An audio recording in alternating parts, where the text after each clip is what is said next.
Good morning, good afternoon, and good evening, whenever and wherever you are. And welcome back to the beta plan playing as the Ottoman Turks. Or better yet, looking back at the Ottoman Turks. Because the date is the 1st of January, 1453, and well, the game ends tomorrow, 2nd of January, 1453, so there is nothing more that we can do. We have grown from the one province of Ankara to a great Ottoman Empire, greater than they were at the time of 1453. Now, EU4 starts in 1444, and then the Ottomans are about this size, I think. But there are small countries here that you tend to take quickly, and Albania over here, but well, they are not in Croatia, they are not this high in Wallachia, they are not around the Black Sea this much, and they certainly do not have Bavaria, or actually have already something pieces of the Levant. They get that normally a little bit later. But having said that, at the height of its power, the Ottoman Empire stretched all the way around here into Egypt, Tunis, and even had this little area over here.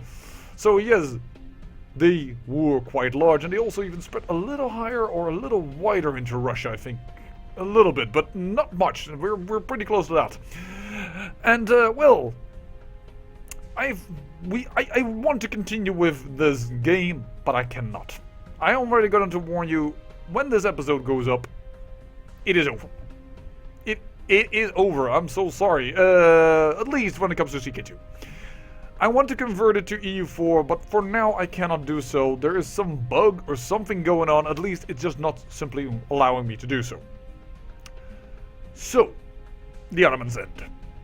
What I am going to do already, and what I actually have done is off camera, is end some wars. Because I know that titles like this, the titular titles that are, well, temporary, cause already the conversion not to occur. But it's handling Norwegian countries, and then it comes to total pets, I believe, and then it just goes, duh, what is this? Because though total pets is no more a titular title, because, well, Bjarma now controls it, perhaps because it's normally not there, it doesn't really know what to do with it, I don't know, or perhaps the fact that this Lollard is causing problems, I am not entirely sure, but, that is, it's just not wanting to convert, so I am going to have to at least, I've made a map where all these rebellions are gone, I have to do that, otherwise it won't convert at all. So the map is going to look a little bit different than what you see now, but it's going to be mainly the same. I will, what I've done is I think I've added Vestlandet back under her.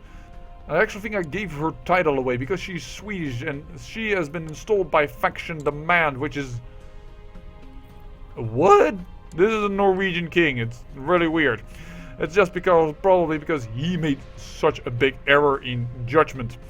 Anyways, I've given Ireland a little bit around, but I've screwed them mainly over, to be honest. I gave all the way these three provinces, gave these two provinces, however, back to them, and well, stuff like that. Made Portugal one row like that, but gave these provinces away, and well, and ended all other wars that were in favor of the one that currently had most of the war score. If they had a temporary title. If not, well, then the war is currently... should still progress in EU4 whenever we convert it. Having all said that, it's of course time to look a little bit back. Because this was not the first character we played, nor even was his grandfather, nor even his great-grandfather. No, it was his great-great-grandfather. Osman I, but he ruled only for 4 years until he died. Normally in history, his son Orhan took over, but in our campaign, well, before we could do even anything, and because he actually was not a bad man, because he was a Grey Eminence, Aladdin took over, the Just. And under him, well, we got Nicaea and we got Thras, so under him, we took Istanbul. So, despite perhaps not forming an empire, despite perhaps not having huge amounts of lands, under him, we certainly progressed. But then came, of course, a bloodline, our wolf bloodline, I should say. And Osman I, yes, he did indeed create the empire and got Bulgaria, but, well, it stayed a little bit like this. It was under Tekin that all of Crimea was more or less added. Anatolia was captured because he was the one that had the claim and, well, some of these areas, but Osman the Just the current character certainly did not, well,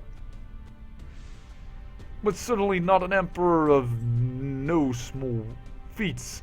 No, under him Bavaria was gained, Croatia was created, and well, we gained some lands in Russia. He definitely put his stamp on history. He will be 45 going into EU4. I wonder if indeed it will be Tutu that will be considered his heir. I love so, and I hope that these traits will be considered as a very good heir in EU4, but we will have to see. I had fun.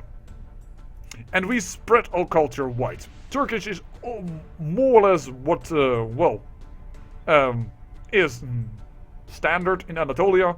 We've gone even across the Bosporus. Quite a few parts of Greece and north of Greece have gone Turkish, even a few lands in the south and Crete. We have the spear point that we created to Vienna quite early in the game. That has become Turkish. Funny enough, that is just that spear point, more or less. And Wallachia and some areas in the Krim already have become Turkish, which, oh, I'm really dreading to have to go and culture convert these things because they cost Diplo points and I don't want to lose them. By the way, I changed lands here to Rus.